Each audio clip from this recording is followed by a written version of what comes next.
In part two of this video, we're going to do a calculation of kinetic energy for a collision situation, see what happens to the energy during this collision. So we're going back to a problem that we did in the momentum chapter. You can go back in your notes and find this one to review, but I did also find it on Classroom, so we can look at it in on Classroom as well. So we're going to add kinetic energy to this problem, but here's the problem on Classroom. And we've got this 2,000 kilogram car at 25. We've got Bruce standing stationary. They're going to collide and stick together. So the momentum before and momentum after are equal, conservation of momentum. Before we have the car and Bruce, afterward we have the both of them. M times V for everything in here, but for Bruce that's 0 as he's standing still. We solved for the velocity of the both of them and found it to be 22.2 meters per second. All right, so if we go back here, let's do this calculation then. So what we want to do is find the kinetic energy of it before, I'm going to call that KEI for initial, will be the kinetic energy of the car plus the kinetic energy of Bruce. But this one's 0 because Bruce is standing still. So this will be 1/2 mv squared. The numbers, if you're looking at your notes, will be 1/2. It's a 2,000 kilogram car.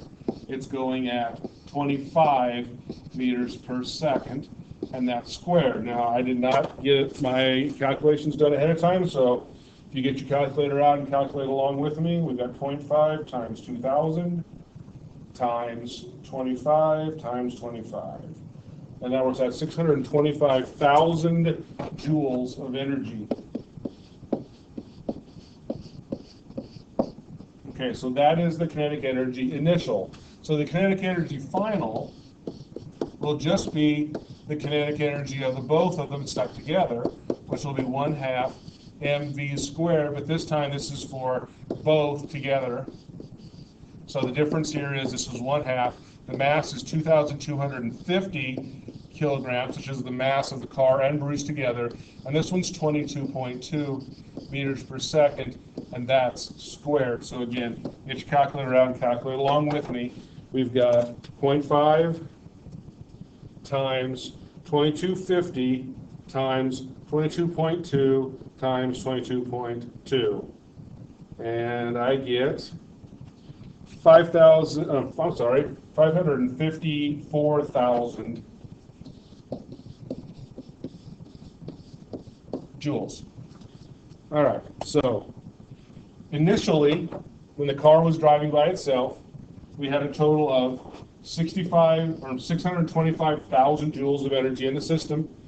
Afterward, throughout the collision, we have lost, what? 625 minus 554 is 625 minus 554, 71,000 joules